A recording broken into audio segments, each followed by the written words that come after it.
psychological researcher, and she's known for her work on the object permanence in the pigeon, which is a really big deal when she was in college to be able to actually be published as a student. Olivia's career journey reflects a diverse range of experiences working with Child Protective Services, managing key programs for nonprofits like St. Vincent de Paul. Her roles included overseeing the overnight men's shelter program. She's worked with the VA homeless program, a comprehensive domestic violence program catering to men, women, and children. She's worked at Maryhurst, and she was a supervisor at Wellspring. So she has hit the ground running at our department, and she has already made some significant changes in people's lives to be able to help them. And I'll introduce Olivia. I'll let her say a few words, and we're so excited to have her part of our team. Thank you, Chief. Hi, I'm Olivia, and thank you all for letting me be here and for allowing the department to hire on a professional social worker. It's a super wonderful opportunity, and Chief and everybody have been wonderful. Sergeant Medley has been an awesome sergeant. So thank you all for allowing this position to be available. Some things that we've done so far with the program, I've worked really closely with Patrol to help the homeless population, particularly 3 individuals that have been having a lot of patrol calls frequently, and one of those persons was able to be into a detox treatment last week, and she will hopefully be able to be in a long-term program where she can maintain or obtain her GED, and she wants to go to hair school. So we're going to work with her on that. And then another young woman by the Sheriff's Department referred her to the department 2 or 3 weeks ago, and she was unfortunately kicked out of her home due to domestic violence. She was a young woman. She was an adult, but she was just coming of age and stuff like that. So we were able to get her into Family Scholar House in Louisville so she could also go to college. And she is also wanting to do cosmetology. And Patrol, Chief, Sergeant Medley, everybody's been super wonderful, giving me reports every day, making sure we can connect with victims, survivors, and anybody who is needing social services to be connected to resources for the future. So it's super exciting, and she kind of, I don't know the magnitude if anyone's familiar with the Family Scholar House. It's a wonderful program. It's life-changing for anyone that can get into their program. It typically has about a 7-year waiting list, and for this young lady to be able to be enrolled in this program is truly life-changing because they will be with her every step of the way as she gets her education completed. Along with counseling services and things like that and tutors. So such a great job for her to be able to connect that individual to those resources. So super excited. I think we have a lot of projects, a lot of things coming up that she's just been a wonderful addition to our agency, and we're super excited to have her. So thank you.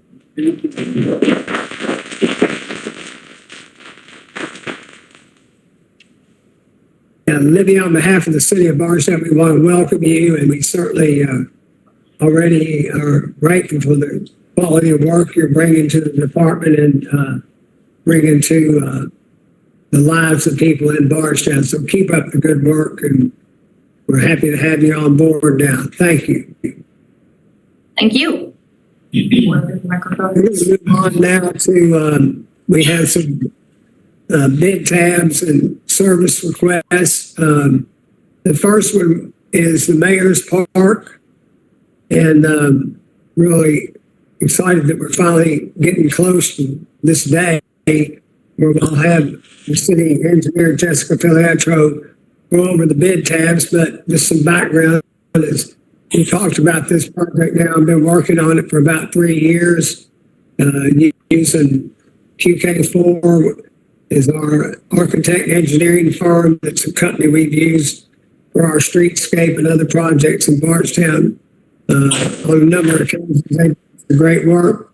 They know our downtown very well, and we've got a substantial amount of the money that we had planned to raise has already been committed. So that puts us in position tonight whereby I think we're going to recommend awarding the contract. So Jessica, I'll let you talk through the bid tabs if you would, please. Thank you, Mayor. We put the Mayor's Park out to bid, and we broke it out into a total lump sum, and then we had subtotals for just site work, landscaping in the park in general, and a separate dollar amount established for the public bathroom facility that we were hoping to put into the project. And I was really excited about the number of bids that we received. We had 5 bidders, and several of them were really close, which gives me an indication that this is the actual cost to perform the work and the quality of the materials and the park that we have designed. The current low bidder, as proposed, was Churchill McGee at $1.344 million. And obviously that's a sticker shock for us. So I have reached out to both Churchill McGee, and I've looked at the next low bidder, Hare Construction, and kind of spoke with both contractors about the ability to perhaps, based on budget, maybe table the bathroom facility and only move forward with the park in general. Also, in doing my research and calling references, as both of these companies, the city of Bardstown has not worked with directly. So I'm relying on a lot of references and similar projects. And after going through that process, I found that actually Hare Construction had some better references, especially as of late with their work scope and being able to complete work on time and having good representation. They also planned to use as one of their primary subcontractors a local contractor, which I think also provides some, what I was hoping was have local folks working on a local park here in town. So with that, they were actually slightly lower on just the site work, and they also the site work portion of the park, and they're also planning to rent space if they are selected across the street from the park, so they can have a constant presence and be able to really manage this park and get this thing knocked out. So I recommend the council award Hare Construction for the Mayor's Park and award at the smaller scope of just the site work in the park itself and omit the bathroom facility. Well, Jessica, do you foresee us putting bathrooms in here in this park? The overall design included an option for a bathroom facility in the park with a water fountain, had a mechanical room so that electrical items that would service and house the electrical service for the fountain and the lighting, all of that would be inside. But that was an option that the committee had requested. Well, if we're gonna bid this thing, it's just me talking. If you're gonna bid this thing and you're gonna eventually put bathrooms in it, do you think you're putting the bid now with bathrooms today versus 2 years from now? Do you think the cost probably would go up? In this market, it's hard for me to say. I'm just looking at what the current dollar amounts we have in our existing budget. And that was going to make it unfeasible at this time for us to afford to do the bathrooms right now. Did a lot of things for the park too, just for the public's information in-house that we are planning to do to try to keep costs down. So our electric department is looking at running conduit for all electrical services, pulling the wire. Public Works is going to be doing the demolition and moving and relocating of the existing trees and fountain and benches and all of that work. Water meter location, all of those things are being done with our city forces. Again, trying to be as responsible with dollars for the park. So it's just a budget thing. Let me add a couple of things, Jessica, also for this question. You know, as we talked about this project throughout the last few years, we've always had a question in our mind as whether we would be able to raise the total amount to do the entire project all in the first phase. So that was always something that we felt like, and we got an early estimate from QK4, pretty close to this $400,000 number. They checked with some general contractors in Louisville for us, and we were just very surprised that those bathrooms would come in that high, but we went on to bid them, hoping that we thought maybe a price of half that much would be closer to being the actual price. But as it turned out, the early price that our architect got was more in line with what actual was.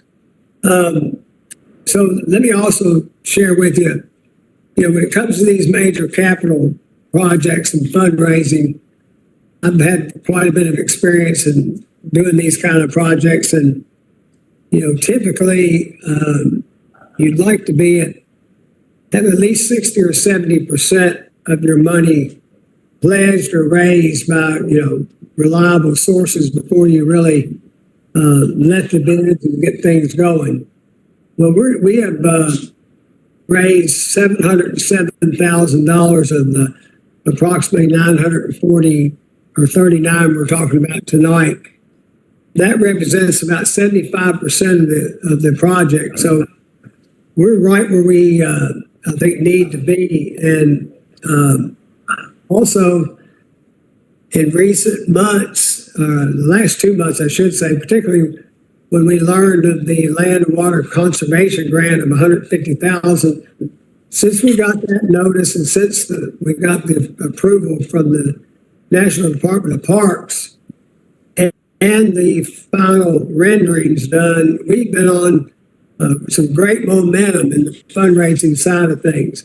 But since that time, we've also received pledges of another $150,000 on top of the grant award. So we basically brought $300,000 to this project literally in the last 2 months. So I know personally I made 6 presentations recently to local businesses and individuals who have typically supported projects like this in Bardstown. And I know 2 more members of our focus group are meeting with people in the next week or so that are very possible major contributors to this.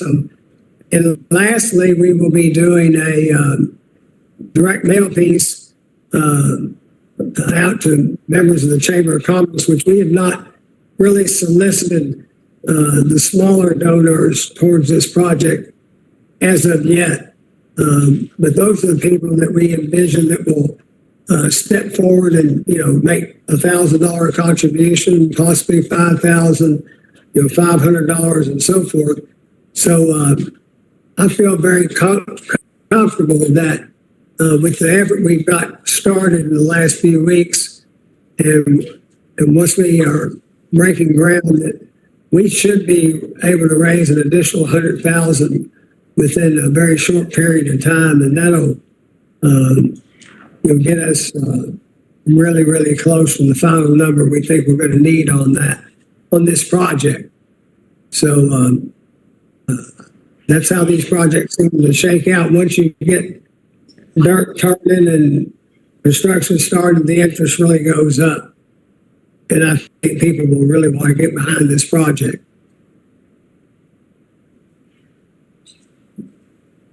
So Mayor, are you asking for tonight a recommendation for just the site work and landscaping or the total package?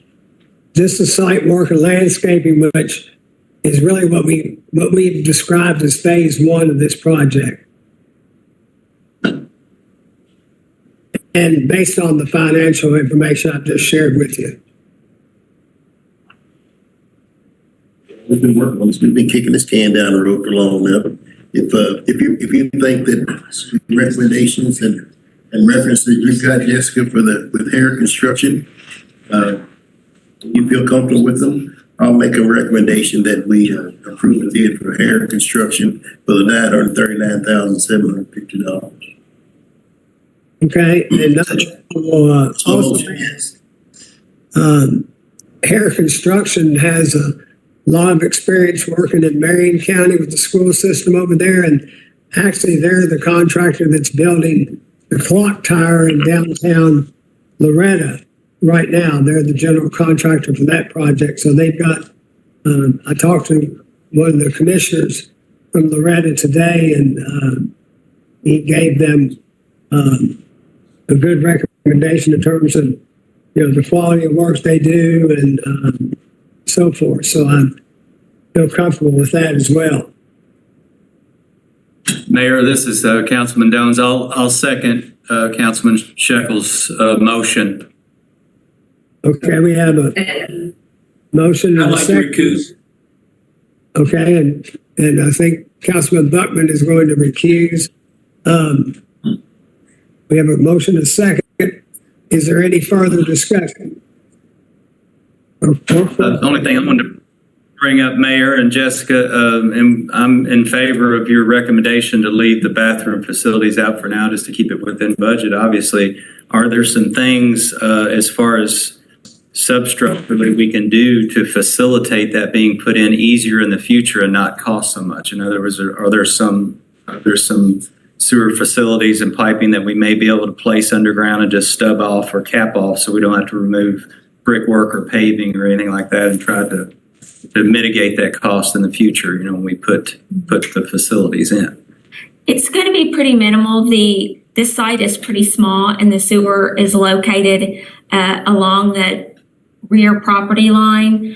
So it's within, I'm going to say 30, 40 feet, and it's near the property line. We could go ahead and extend a little bit further over, and the water line and the meter was already proposed to be used from North 3rd Street from a different location.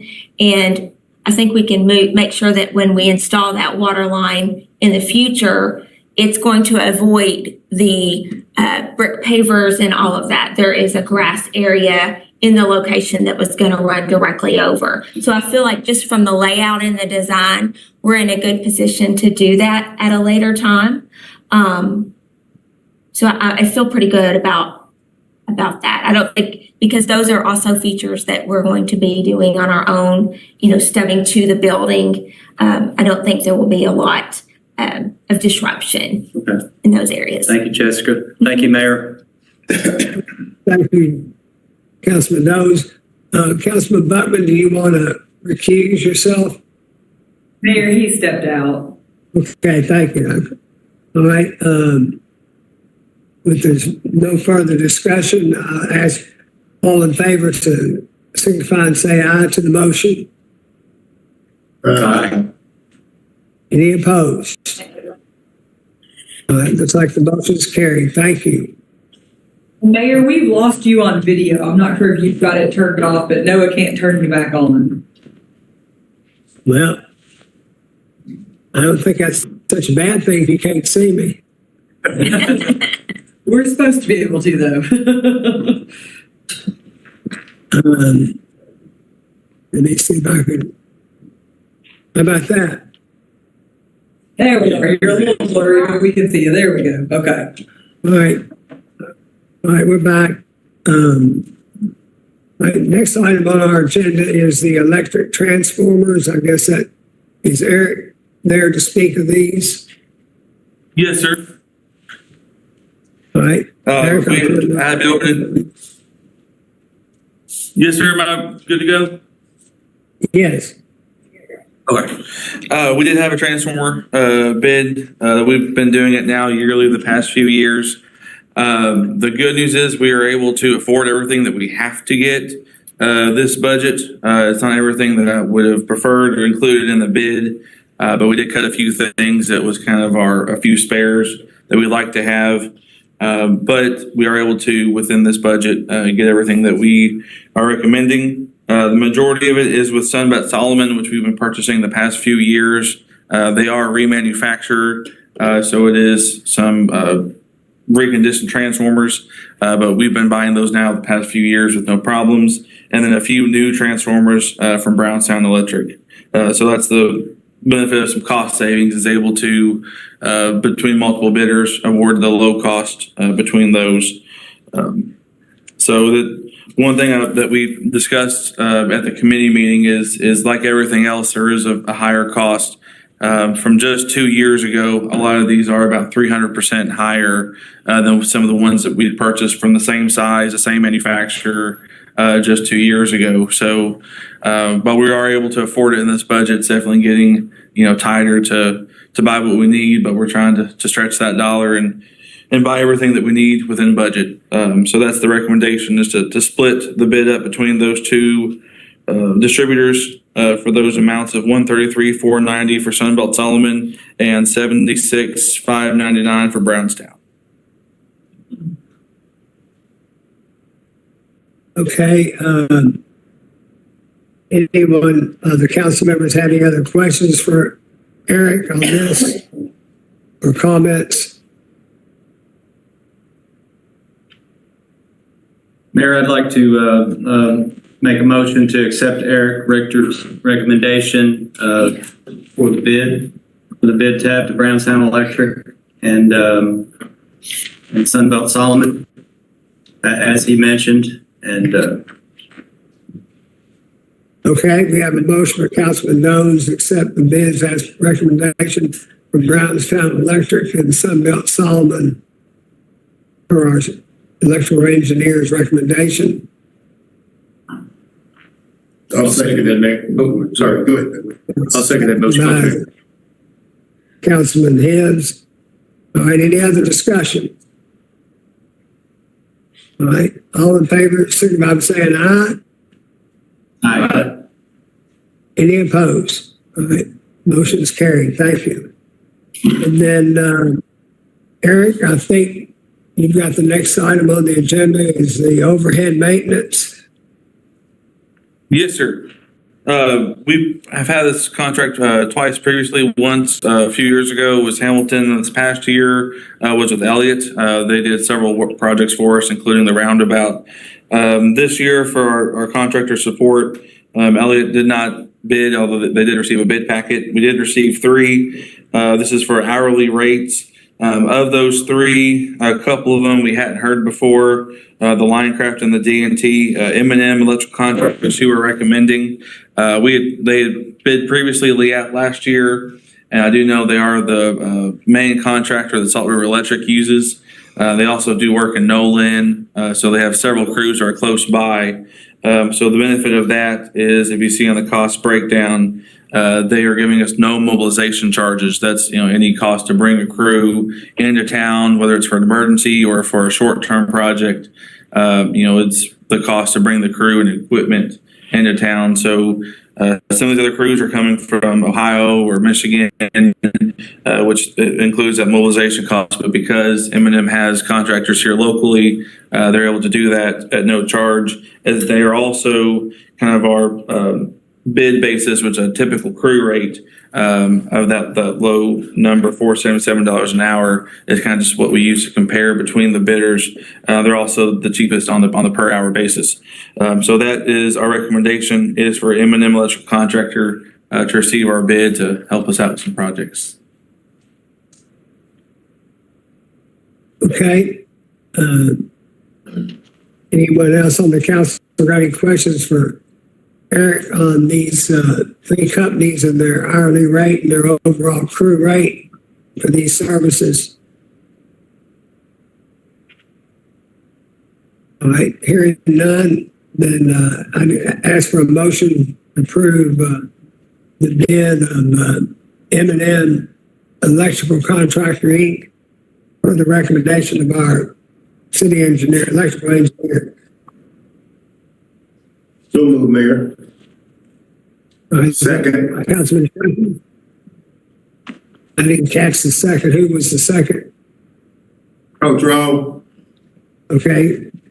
All right, we have a second from Councilman Williams. Any further discussion? All right, all in favor, signify by saying aye. Aye. Any opposed? Okay, motion is carried. Thank you. Thank you, Eric. All right, next item on the agenda is our Historic Review Board recommendations. So I would call on our city attorney to read the summaries.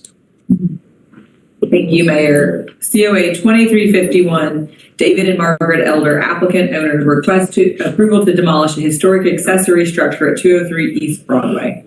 Recommendation approval to demolish the historic accessory structure.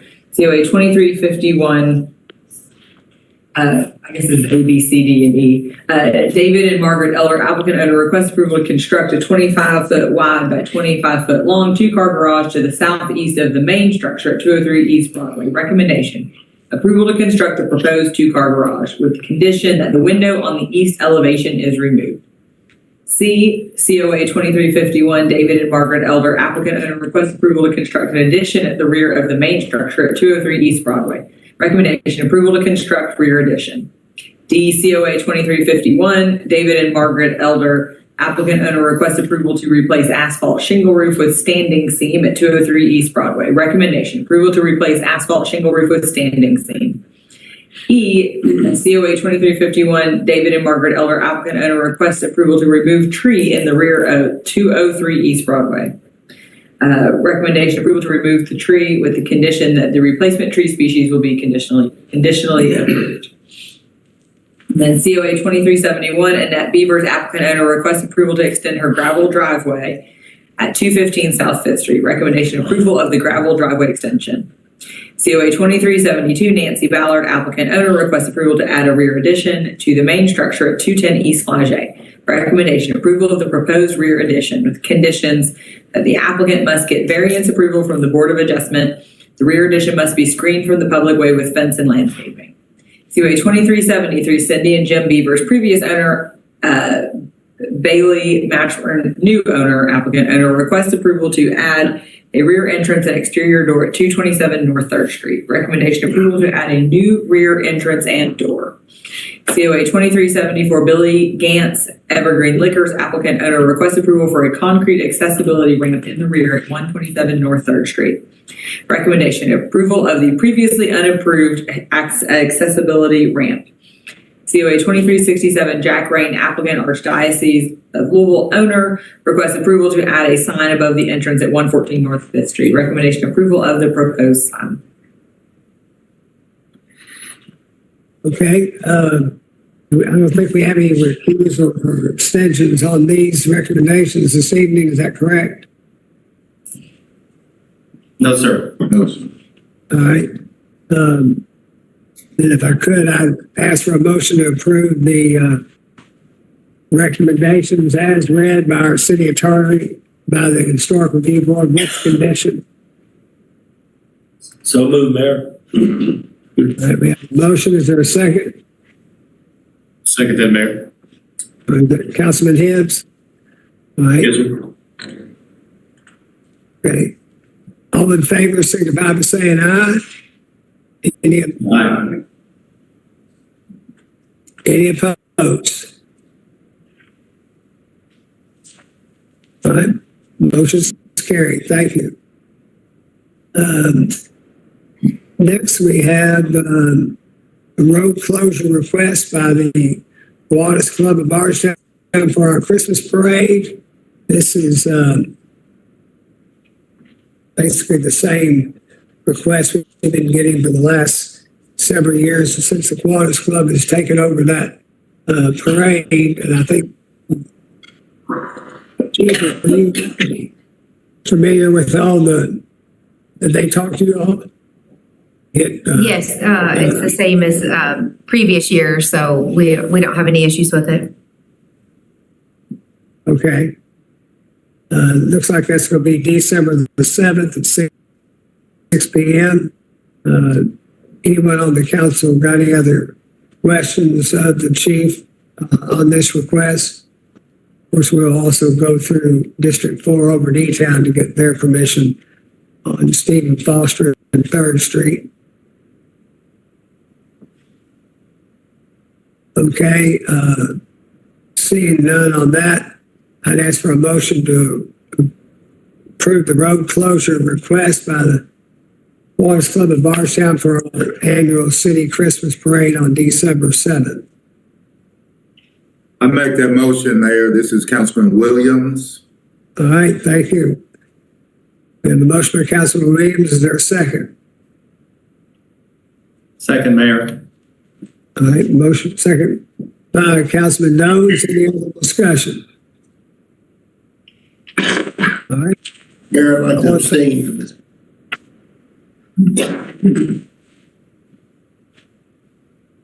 I didn't hear anything. Did y'all say aye? No, I said I'd like to abstain from this vote. Okay, yeah, okay. Councilman Shekels is going to abstain. All right, anybody else need to abstain? All right, we have a motion and a second. If there's no other discussion, all in favor, say aye. Aye. All right, any opposed? Okay, thank you. All right, next item on our agenda is our minutes from our 10th meeting. If there's no corrections or additions, we can approve them by unanimous consent. All right, those are approved.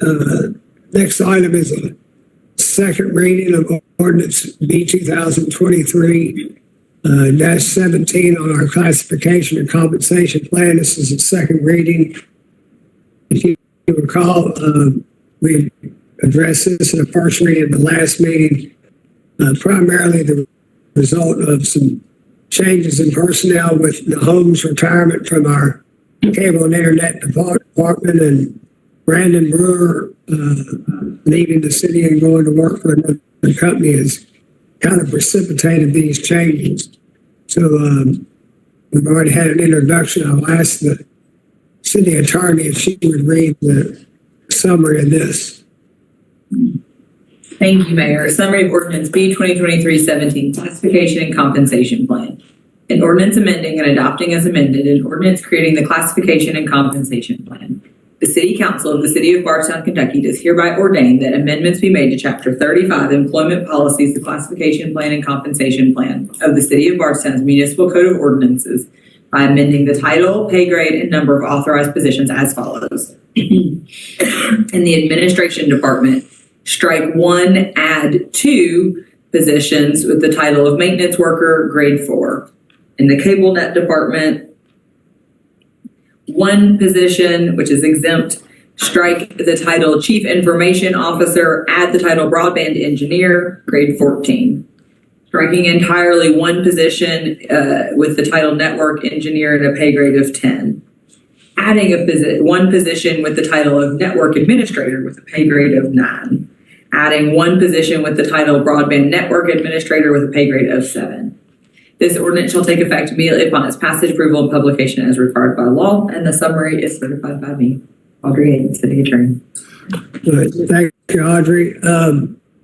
This is a second reading. I'm going to ask for a motion to approve on a second reading ordinance B 2023-17 related to the classification and compensation plan as presented. So moved, Mayor. This is David. Sorry.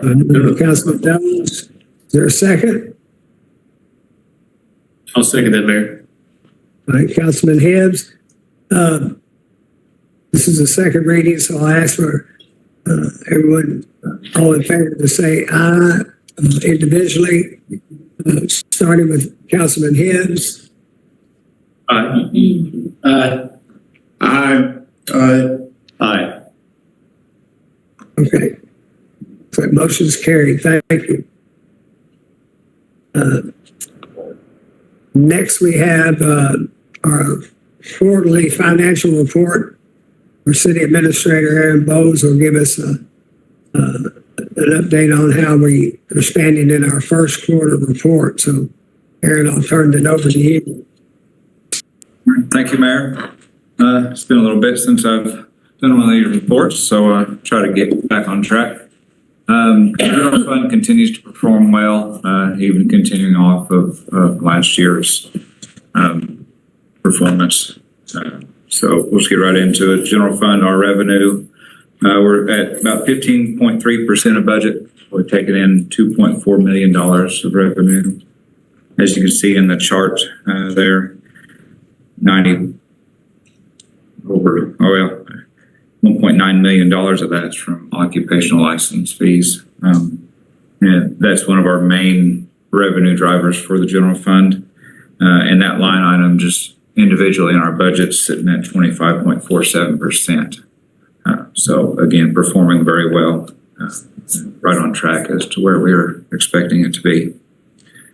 Other items on that chart, the other taxes section, that includes restaurant tax, motor vehicle, gas franchise, and cable franchise revenue. You'll see interest revenue at $70,000. That's up quite a bit, and that's just due to our increased investment position that we have. And then over on the recreation and pool, you can see that that department has taken in just over $60,000 in the first 3 months of the year.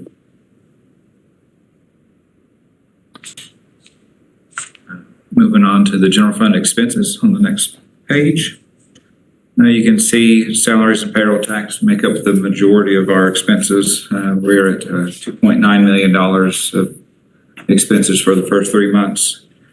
1.2 million of that was for salaries and payroll tax. The next highest category would have been our retirement contributions, simply because we have hazardous duty employees all paid out of the general fund. So $396,000 for that first 3 months. Some other things of note, we had street paving of $195,000. Some areas we've done so far, limestone, a majority of Miller Springs, Eatland Avenue, and then part of Sunset Drive was completed. And the grants and contributions, I pay all those kind of upfront for the year to the main organizations that we will give money to. NCEDA, they get just under $68,000. BIDC's $27,000. The Air Board gets $22,000, and the Chamber, Lincoln Trail, and Main Street all around that $5,000 mark. Going on down the line, some of those are just our normal operating expenses, but we had a budgeted front load tractor that Recreation Department purchased, $37,000, and then Fire Station 1 had a roof repair of just under $32,000, and that was a budgeted item for this year. So expenditures are running around 19.4% of budget. Again, most of our major capital items for the general fund haven't even got started yet. So the big ones we've got this year is the sidewalk going along Templin from Chambers to the new school. And then, just as we discussed earlier, the Mayor's Park is another big one. So once those get going, we'll start seeing expenses develop a little bit. If you look at the cash, I didn't put it on the slide here, but cash and investments for just the general fund, we're sitting at $10.3 million of cash and investments, and that's up $1.8 million over this time last year. So, doing very well managing our money. Moving on to the combined utilities. First 3 months, saw about $11.8 million of revenue. That sits at 18.1% of the budget.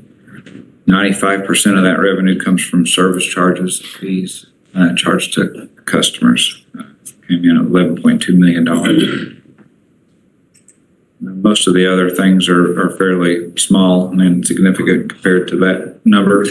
Contract service revenue is kind of a odd one. We get septic dump pass revenue and then some cable programming type revenue that comes in.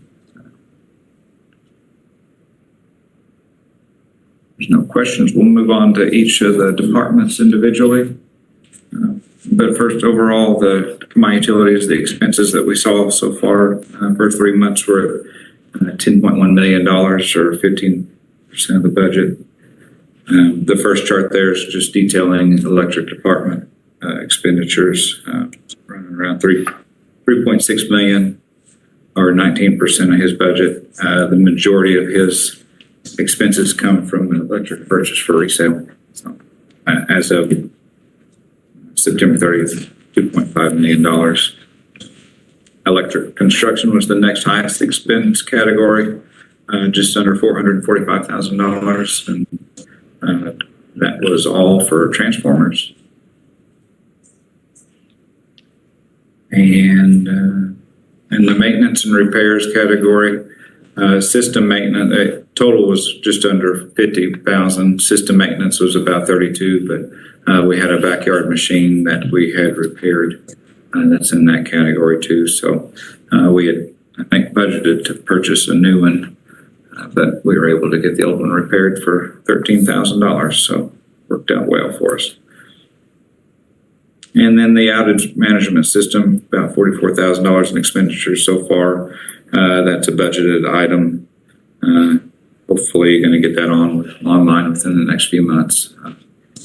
Get prepped for the upcoming winter season.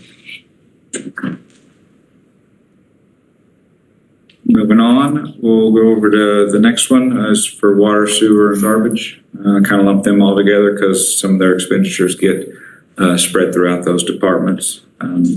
Total combined expenses for them just over $4 million and only at 11% of their budget. But again, large portions of their budget come from capital expenditures. So those larger line items are yet to be completed.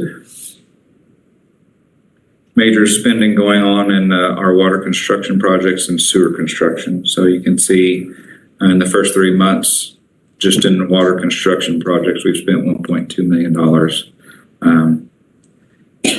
675 of that was for the Heaven Hill line, which they are reimbursing us for that.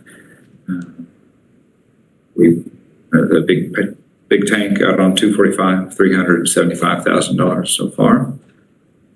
And downtown water improvement projects over on 5th and Beale for sheer $100,000 roughly, just under $100,000 of water.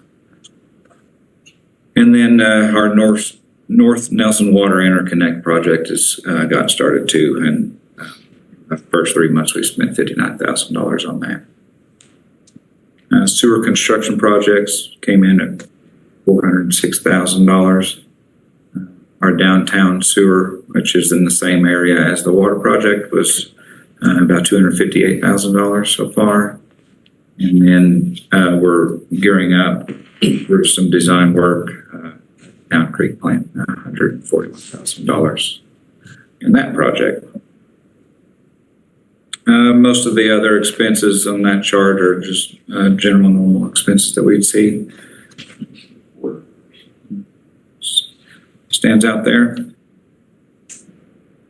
Next page, we'll talk about cable and internet.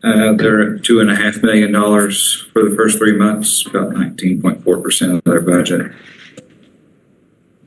Just some things going on there. Cable net construction, quite a bit lower than this time last year. Only $157,000. They've been knocking out several underground fiber areas where they had started work last year, but needed to kind of finish those areas.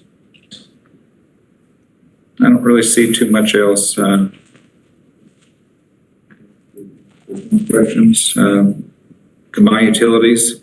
Again, cash and investments with that group, they have been burning through cash quite a bit faster than the general fund, just with these projects starting up. As of September 30th, we're sitting at $9.5 million of cash and investments ready to go for just the combined utilities. That doesn't include $4 million in OMR and $1.8 million roughly in STC, which those funds are all associated with the combined utilities. So $9.5 million just at the combined utilities. That's down $2.6 million from this time last year. So they have been very busy spending our money. The last 2 pages, I just did a quick comparison, again, looking at how we look this time last year versus 9/30/2023. So you can see on the general fund side, revenue's up about 5%. Expenses are only up about 1% over this time last year. And then on the combined utilities, it's actually down. Revenue's down about 8%, but the expenses are down about 5% also. So the major driver is coming from electric's revenue side. You can see that's down quite a bit over this time last year. Basically, what happened, we had a credit come in on our KU bill at the end of FY23. So the billing of KU and the billing of our customers and how we associate that rate is kind of on a 1-month delay. So that credit came in from KU and then allowed us to reduce our PCA. It's a separate charge on the electric bill. We reduced that to 0 for the first 2 months. So we're seeing a little bit lower revenue, but on the offside, we're seeing lower expenses from KU. That's all I have. All right, thank you, Aaron. Anyone have any other questions on this first quarter report out? It's nice to get a credit from KU occasionally because we're able to pass that on in savings to our customers. So but it does impact our revenue there. Okay. There's no other questions on finance. We'll report on our staff and committees. Right before our last meeting, we had our electric and cable net meeting. Is there anything to report out on that meeting at this time? Mayor, the majority of our meeting has pretty much been covered in this city council section with bid tabs for transformers and bid tabs for line maintenance construction being the major items that we had covered. There's a couple other items that we had covered on the cable net side. Eric, would you like to add anything to it as far as what we haven't covered in tonight's meeting that we talked about in committee? Again, a couple things. Just some ongoing projects that we have going on. We talked about our underground project in Bourbon Downs neighborhood, our underground project in the Wellington neighborhood, and then those transformers that Aaron mentioned that we had purchased was for Heaven Hill, the 6 large transformers. Those have been set, so we're starting to get some work going at the Heaven Hill distillery. The only thing I'll talk to Jeff Mills today about anything that he wanted to be brought up. He did one thing was ring transmission consent, which is our negotiations with the Louisville broadcasters for the local stations. We are in the Jeff Mills, Aaron, the mayor, are in the very tip of starting those negotiations, which have to be complete by December 31st to continue carrying those. So that's always a discussion on costs and carrying. But that's all I wanted to add. Okay, cable shop construction updates. We've got an update on that, right? So We're continuing to hopefully get in the remodel, adding some office space, some conference room space. My goal is to have that done by the Christmas party or the Christmas lunch, so we can show that off at that time. Absolutely. Thanks, Eric. Eric, do you have any deadline on when we think the Wellington project's going to be finished? At this rate, probably will not be spring. We did hire a couple seasonal workers to help get some work caught up. That's really helped us get things caught up in the Bourbon Downs neighborhood. So we're probably about 3/4 of the way complete through that project. Once that's done, they'll be working there another month, 2 months, and then we'll start pulling in wire and get people kind of switched over to the underground. So it'll probably be next spring until we're buttoning up the project and have everybody switched over to the underground system. Okay, because, yeah, some of the homeowners obviously are asking about that with the remnants of the work we've already done still out there. They might know we're going to be able to finish the yard work and so forth. Yes, we've nearing completion. All the excavation labor is pretty much complete. As far as I know, there's not much dressing up left to go. So all the conduit's done, all the boxes are in the ground. So the next step is for our crew to go in and start pulling in wires and getting transformers placed, and then activating the underground system, which will probably be next spring till we're complete. All right, thank you, Eric. I'm going to go back to Aaron. I think Aaron was announced a new hire here recently, so Aaron, I'll hand that off to you. So I finally found a replacement for my finance job. So I'll have a finance manager starting November 13th. His name's Damon Sistrunk.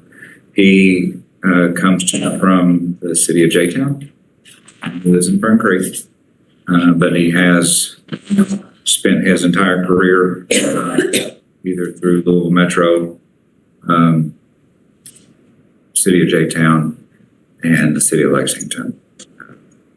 He has his position with the city of J-Town was revenue director, so I think he's going to be well versed in getting started. Be a little bit different for him because we do run a full utility suite, so it's something that he won't be used to. But he does have experience in governmental operations and understands the structure of a council, and so I think he'll be a good hire, and